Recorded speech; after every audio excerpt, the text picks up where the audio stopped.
Hey guys, Micah from Black Bear Custom Kydex. I have a really cool sheath to show you today. This thing is an absolute monster, and as you can see, obviously with all this gator skin on it, I think I'm gonna dub this one Godzilla. It just looks so cool. Got all these nice hornbacks on there. This is actually hornback alligator skin, and this is tail skin. It comes right off the top of the tail. Typically, when you get alligator skin, you see two options. There's either matte or shiny. Anything matte finish is usually the back of the alligator, the top of it, and belly skin is very shiny. So both are really great to work with for sheaths, but I will say that this stuff, I like it more than belly skin overall, but it is extremely difficult to work with. It's so rugged, and cutting through these spines, which are almost bone hard, was very, very difficult to do, even with tin snips. So yeah, so this took a lot of work, and it was very difficult to do. As you can imagine, alligator skin is quite expensive. So this currently is the single most expensive, or the most expensive single build that I've done yet for a sheath project. And you can obviously see why with the amount of skin that was involved here. So walking through all the details real quick. We have the two knives here. This is a Swamp Rat, Ratmandu. A really, really nice knife. I've got one with brown micarta scales instead of this orange and black. And then this right here is the Bussy, I believe it's called the Combat Bowie. Just amazing. This thing is absolutely honking. And I don't know what the relationship is between Bussy and Swamp Rat, but you can obviously see that these are pretty much the same maker. So if any of you guys are privy to that information, please comment down below. Let everybody know. That's something I'm always interested in, who's influencing who. And I don't know if Bussy owns Swamp Rat or if it's, you know, just one designer involved in multiple companies, or yeah. Anyway, if you guys know, please share that down below. All right, so we got the two knives. We've got an Exotac fire rod here on the front, and typically I put these down along the edge of the sheath, as you guys know. I was going to do that along the edge of the Ratmandu, but I decided not to because it was kind of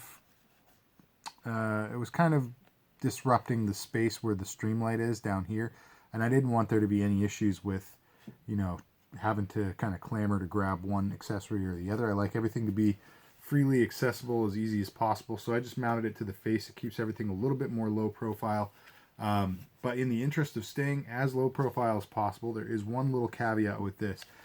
It will come in contact with this spine up here if you don't flex it away from the sheath. So all you have to do when you grab it is just kind of give it a pull. You can see that it does have some, see if I can hold this for a sec. It does have some ability to flex there, so all you have to do is kind of flex it away as you pull that, and it clears the contour around the handle scale on that Swamp Rat. So not hard to do. And there you go. Obviously, we have elastic shock cord on here to retain the rod in this holder after you have whittled it down and shrunk it. So shock cord, very necessary. Next down, we have the Streamlight Micro. Actually, I'll save this for last. We've got the Sunto Clipper compass. As you can see, there is a separate plate that I built and mounted. It's just a little floated plate. Leaves a little bit of space between the sheath and this plate. And the reason I do that is because this compass has a little clipper plate on it, hence the name. You can see that there is that little jaw, if you will, below the compass, and it's got a little tooth in the back of the body of the compass itself. So what I do is I leave that space for the jaw to slip under the plate, and then I put a drill hole in the top of the plate for the compass to kind of seat into. Now, typically I've done this on Kydex rather than alligator skin over Kydex. And what the result is you can hear the tooth kind of sit down and click into place. You're not going to hear the click when it's on this alligator skin, just because the padding is going to prevent that kind of percussive sound. However, you can definitely feel it, and you can see it. You can see the body of the compass laying flush, whereas if the tooth is not seated into the hole, I'll back it out there, you can clearly see a gap. So just kind of guide it into place. You'll feel that snap in there, and it does actually have excellent retention. Even just pulling up on this right here, I can definitely pull beyond what the weight of the entire sheath is. So you need to kind of lift the front and then pull to remove it from that hole. So this is a nice little system that a customer actually modified on a sheet that I had sent him, and then told me about the mod. And since then, I've been doing that little hole for the tooth to sit into. Seemed like kind of a no-brainer. I don't know why I didn't think of it, but I'm really grateful that he did. So shout out to Harrison, in case you see this, buddy. So, all right. Now we have the Altoids tin at the bottom.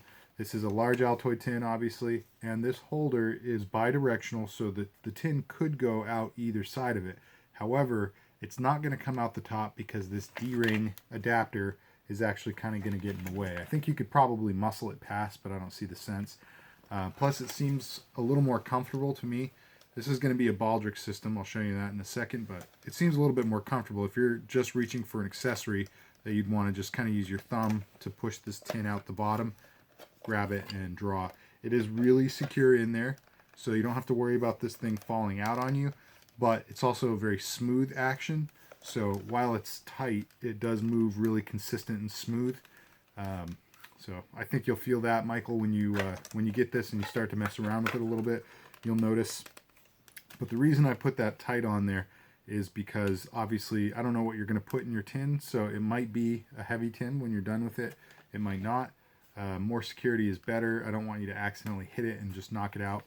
And when you look at the orientation of this thing, if it's hanging horizontally on your body, this tin, you know, if it were a loose holder and you have a heavy tin, it could just slip right out and you might not even hear it hit the brush or something if you're, you know, out for a hike. So I like to just have everything nice and tight without compromising the functionality.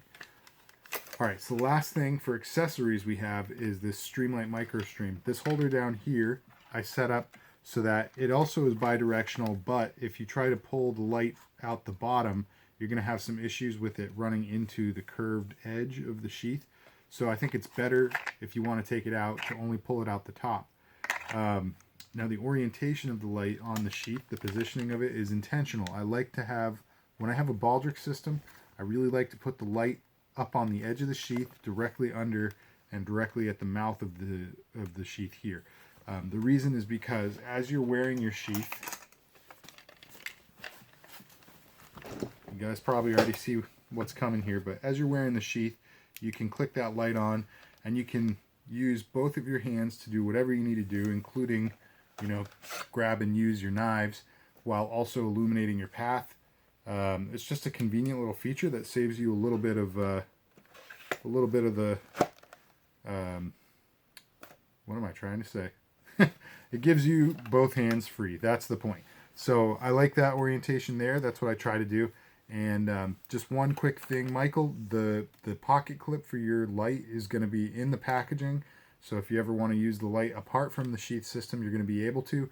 However, the pocket clip cannot be on the flashlight when it's in this holder. Just the type of holder it is, you can't go, and because of having to put the tail cap in first, I wouldn't recommend trying to do anything with that pocket clip on here. It's just not going to work. So, all right, so there we go, the Streamlight Micro Stream. And in case you guys are wondering, this is the USB version, so you can slide that out. It's got a USB, micro USB charging port on there, and yeah, all that good stuff. So I really like this one, and that's what we're doing. All right, so now we have obviously this Baldric system. There are mollies on the back. Really quick with this molly thing. So I know this is a really big plate that you're looking at on the back. This is a separate mounting plate made all of Kydex. I typically will only make plates as big as I think they need to be for the mounting system that I'm using, because I don't typically like to have a giant plate on the back of something. However, there are two benefits to having this plate the way it is right now. Number one, because we're looking at a taco style sheath, that means there are no mounting holes up here. There's nothing for the plate to become secure to. So if I only have it mounted along the edge of the sheath down here, the blade edge, then it would have a lot of flex to it. So to mitigate that flex, reinforce this plate and make it really sturdy, we need something to mount up higher on here, hence the two screws down here at the tip. So we have, the plate is only mounted by about 6 screws, I think.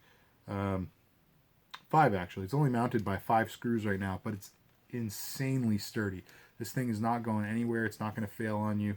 And the whole reason why it's sturdy is because it's got these anchors down here at the tip, preventing this edge from being flexible. The other thing that it affords you is you've got a lot of mounting options with the row up here. You can change the location of your two D-rings. They both are spaced at 3/4 of an inch, which is also the spacing for the molly locks. So what you're seeing here are a lot of options for where you want to space this. Right now I have it spaced exactly where I like it. I like the weight to be very centered. It's always going to have a little bit of a bias toward the handle. However, what you can do, if you really want, you can move the tip D-ring a little bit higher up, and the balance will kind of shift a little bit more towards center. So this is where I like it personally. It feels comfortable when I'm wearing it, but obviously you've got options to change that. The other thing that you've got here is a plethora of options for ride heights on the molly locks, as well as spacing differences. So currently I've got them obviously in the centered spacing at 1.5 inches, but there are 1, 2, 3, 4, 5 rows of compatible molly lock spacing on here. So if you wanted to, you could take this plate off, move this molly lock one over, move this molly lock one over, and you would be spaced at 3 inches, which also is compatible with molly. So you do have those options. One thing I'll tell you right now is that it's not the most complicated build that I've done, but it was fairly difficult to put this thing together. So if you are going to take anything apart, Michael, to try to like reposition your molly locks, I would highly recommend that you get a couple of really good photos at each stage of the separation of pieces, because it does require, to fully get this plate off and move your molly locks, you might actually have to disassemble more than you think.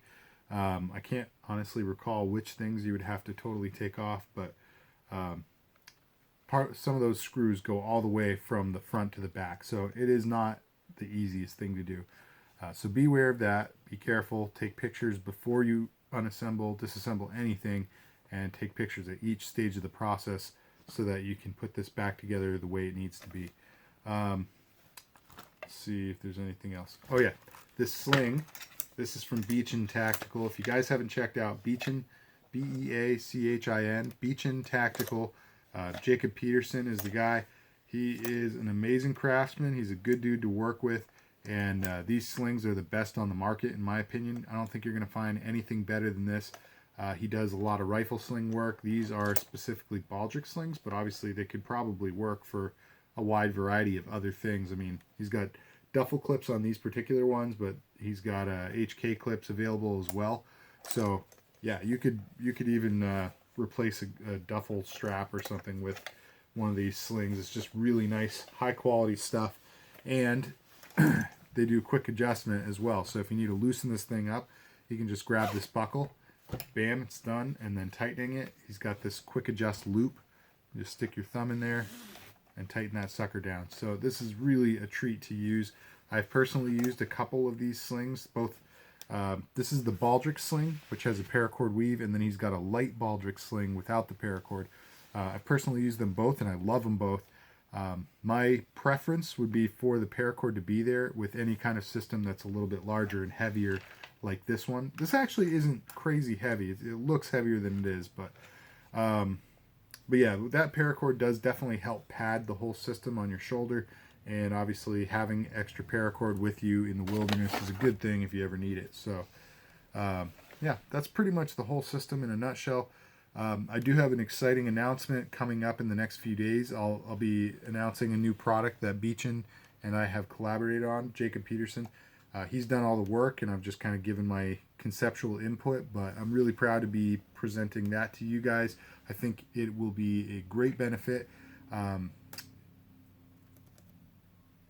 I don't want to spill the beans, so okay, I'll save that for another announcement. But guys, let me know what you think of this alligator hide. Let me know what you think of this versus the shiny belly skin, if you're familiar with that stuff. Let me know what you think of this versus just regular cowhide. Let me know what you think of leather over Kydex in general, whether or not you think it's, good, bad, ugly, whatever. I personally think that if you're going to put leather over Kydex, which is one of my favorite. It's one of my favorite things to work on. I think it's one of the nicest looks for a sheath to have. If you're going to do it, then obviously you want to go with high quality materials. I do use really nice veg tan, high quality full grain leather when I do cowhide, such as with this sheath here. But if you want the best of the best, the highest quality premium option, I really think alligator might be it for me. I haven't found anything that is more durable. This doesn't scratch easy. You can't just like mark it up on accident. It's pretty rugged, and I mean, I think it looks really cool too. So you get all of the same benefits of regular leather on it with the, you know, the kind of aesthetic, unless you don't like the look of alligator, obviously, but you get some kind of aesthetic on there. I think it kind of gives it like an old-timey rustic feel, and the comfort of leather, but you get all the functionality of the Kydex beneath that leather. So this is probably my all-time favorite modification to do in terms of bonding something to Kydex. So let me know what you guys think, pros, cons, all that good stuff. Oh, actually, there is one other feature of this sheath system that I forgot to mention earlier. So he asked if I could line both sheaths with either suede or felt. So I've done that here, and that's why you hear a very, very quiet draw. He wanted to have silent draws, essentially. So that's what we've got. Lining a sheath with suede or felt, it is a very difficult task, and it can go super wrong. There are options out there. I could just go to like the same supplier that I buy my Kydex from. They sell sheets of Kydex that have suede bonded to the whole back of the sheet. So you've got your textured face of the Kydex that you see facing outward when you look at a sheath, and then you've got a smooth inside. They've bonded the smooth side with suede, really thin layer, so you're able to, you know, just, we don't have to worry about cutting a, you know, custom cutting a piece and fitting it to the blade and all that. You can just cut your square and mold a sheath like you normally would.